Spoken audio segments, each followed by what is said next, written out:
Sebenarnya hobi saya tuh ada nyanyi juga, ada gitar, main gitar, cuma lebih mendalami ke nyanyinya. Kita lomba sampai ke Korea, Kak.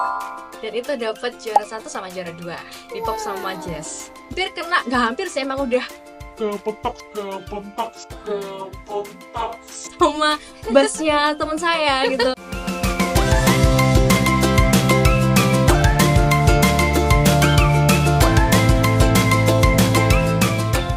Halo guys, kembali lagi bersama kami di Platinum Music Studio Podcast dengan password Music is Life. Bertemu lagi dengan saya Arumi Zara. Dan kali ini kita kedatangan bintang tamu yang sangat spesial. Halo Kak. Hai, Boleh perkenalkan namanya? nama saya Eleonora Yuvelin dan umur saya 16 tahun. Oke. Bisa dipanggil apa Kak? Panggil Velin aja. Velin. Kak Velin ini saya dengar-dengar suka banget ya hobi bermusik ya. Bener banget. Oke. Hobinya apa ya Kak ya dalam musik kalau saya boleh tahu? Sebenarnya hobi saya tuh ada nyanyi juga, ada gitar, main gitar, cuma lebih mendalami ke nyanyinya. Oh nyanyi. Iya, bener banget. Kakak belajar gitar juga berarti? Iya. Sejak umur berapa Kak? Kalau gitar itu dari saya SD, mungkin umur berapa ya? 11 mungkin atau 10 gitu, 10 tahunan. Tuh. Kenapa kok Kakak milih alat musik gitar? Karena tariknya itu ke gitar. Awalnya tuh fun fact ya, saya tuh awalnya itu belajar piano dan itu kayak aduh bosan banget gitu loh. Akhirnya saya pindah ke gitar dan ternyata nggak bosan. Jadi kayak lebih emang enak ke gitar aja gitu sih. Kalau nyanyi sama gitar itu kakaknya belajar sendiri atau ada yang ngajarin? Pasti ada yang ngajarin tuh. Oke. Siapa yang ngajarin? Orang tua mungkin? Awalnya orang tua, lalu habis itu waktu nyanyi itu saya diarahin buat ke suatu kursus gitu, les. Gitarnya juga di les juga. Oh les ya. Mm-mm. Oke. Kakak kan suka nyanyi sama gitar ya Kak ya? Suka bermusik. Pernah nggak sih Kak ada pengalaman perform mungkin atau lomba-lomba atau gimana gitu? Pastinya ada ya, karena saya juga ikut ada vokal group, ada paduan suara juga, dan juga ada band. Jadi kita kayak ada lomba-lomba gitu di paduan suara, terus di band juga kita juga lomba. Kalau untuk solo vokal sendiri sih saya jarang ya kayaknya. Oh tapi pernah solo vokal? Pernah. Pernah perform? Kalau perform pernah. Keren gitu. Kalau paduan suara gimana sih Kak? Bisa pertama kali masuk paduan suara itu? Dari kursus itu Kak, jadi satu guru itu mengumpulkan semua murid-muridnya di kursus itu, lalu kita jadi paduan suara itu. Oh gitu. Iya. Jadi awalnya nggak kenal ya? Iya. Memang dari kursus itu keren-keren. Pernah nggak sih Kak pengalaman paduan suara yang paling berkesan? Mungkin pengalaman perform atau lomba-lomba gitu? Pengalaman yang sangat berkesan sampai saat ini sih, kita lomba sampai ke Korea Kak. Dan itu dapat juara 1 sama juara 2 di pop sama jazz. Oh ke Korea. Benar. Keren banget Kak. Bisa nggak sih Kak ceritain gimana awal mulanya perjuangannya sampai ke Korea itu? Pasti perjuangannya tuh berat banget ya Kak ya, karena kita tuh latihan hampir dari setengah tahun mungkin, kayak 6 bulanan gitu, bahkan lebih deh kayaknya. Jadi kayak kita harus ngumpulin, kan itu banyak orang yang pada suara kan, nggak cuma kayak 10 orang atau bahkan 5 orang. Jadi kita benar-benar harus bikin jadwal yang padat banget, karena kita harus persiapin banget, udah mahal-mahal ke Korea, nggak mungkin dong kita kayak ngasih yang gitu-gitu aja. Jadi kita juga mau nama Indonesia, dan itu gabungan dari paduan suara Surabaya sama Jakarta waktu itu. Jadi kita ada suatu saat ke Jakarta, ada suatu saat ke Surabaya juga. Dan itu pasti butuh biaya yang lumayan dan juga pasti tenaga yang lumayan juga. Ya, tapi itu hanya dapat hal yang sangat spesial lah, dapat rewardnya itu.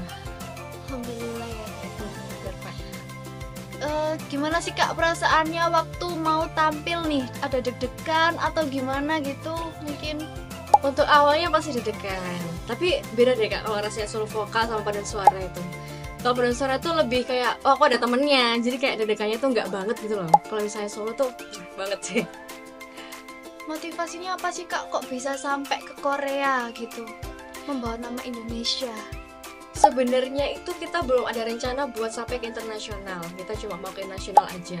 Tapi ternyata dari pihak Jakarta itu ada paduan suara yang aja, ya kita gas-gas aja kan ya. Buat japres juga bisa kan, lumayan banget. Keren. Masih sekolah ya kak ya? Iya. Udah lomba keluar. Merinding aku, jujur. Kayak membawa bangga nama Indonesia loh guys. Contoh ya guys ya, hal yang positif.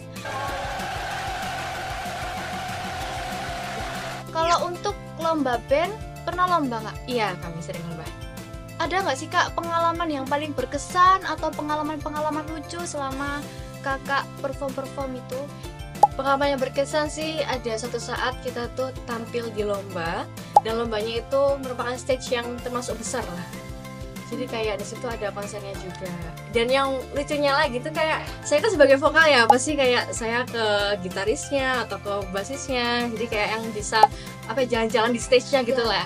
Dan yang paling lucu lagi tuh kayak saya tuh hampir kena, nggak hampir sih, emang udah kepentok sama bassnya teman saya gitu. Jadi kayak gimana ya, rasanya malu kepentok di stage gitu kan. Jadi saya tetap harus profesional lah tapi ya. Itu di panggung besar. Iya. Bunyi lah kak. Enggak sih, kan mic-nya nggak kena ya kayaknya. Tapi ya malunya tuh kayak dilihat secara visual gitu lah kayak. Iya. Gitu. Oke guys. Kalau mungkin pertama kali perform, pengalaman pertama kali perform mungkin gimana sih kak rasanya pertama kali itu Perform bandnya ini. perform apa aja? Pertama kali perform sih saya pertama kali di solo vokal. Itu pertama kali banget. Saya ingat waktu kelas 1 SD. Dan itu tuh pasti deg-degan banget. Saya belum bisa kontrol emosi kan waktu itu ya. Jadi nyanyinya itu ya masih anak-anak kecil biasanya lah kak. Tapi ternyata setelah itu ya udah tahu gimana sih rasanya stage gitu. Jadi ya udah lebih, deg-degannya udah lebih main redam. Kelas 1 SD. Iya. Itu nyanyi apa kak? Nyanyi genrenya? Oh kalau aku pop. Oh pop. Kelas 1 SD nyanyi pop. Iya. Di panggung. Iya. Keren loh guys. Kalau mungkin rencana kedepannya apa kak? Kakak masih sekolah. Kalau lulus ini mau lanjut bermusik atau ke yang lain mungkin? Karena saya masih SMA ya, jadi kuliah nanti nggak tahu nanti impiannya bakal pencar kemana aja anggotanya. Ya saya harap sih kita masih bisa kumpul-kumpul, masih bisa mungkin band-bandan gitu. Tapi kalau untuk kedepannya sih tujuan saya sebenarnya mau ke dunia pekerjaan yang lain lah, bukan yang ke musik gitu. Tapi saya tetap musik ini sebagai hiburan saya karena emang memberikan pengalaman yang baik banget. Oh gitu. Oke, kalau arti musik bagi kakak apa nih? Arti musik bagi aku sih, aku bisa mengutarakan pesan-pesan dari sebuah alunan, aku bisa memberikan pesan-pesan ke audiensnya gitu, bisa memberikan rasa, menyampaikan rasa dari semua alunan musik yang indah. Berarti itu juga termasuk perasaan yang ingin diutarakan ya kak ya. Oke, terima kasih ya kak ya sudah mau hadir di podcast kami. Semoga impian dan cita-citanya tercapai. Terima kasih banyak. Terima kasih. Ya. Oke guys, segitu dulu podcast di episode kali ini. Jangan lupa pantengin terus episode selanjutnya dan lihat juga deh episode kami sebelumnya kalau belum tahu. Oke, itu aja dari kami. See you. Bye.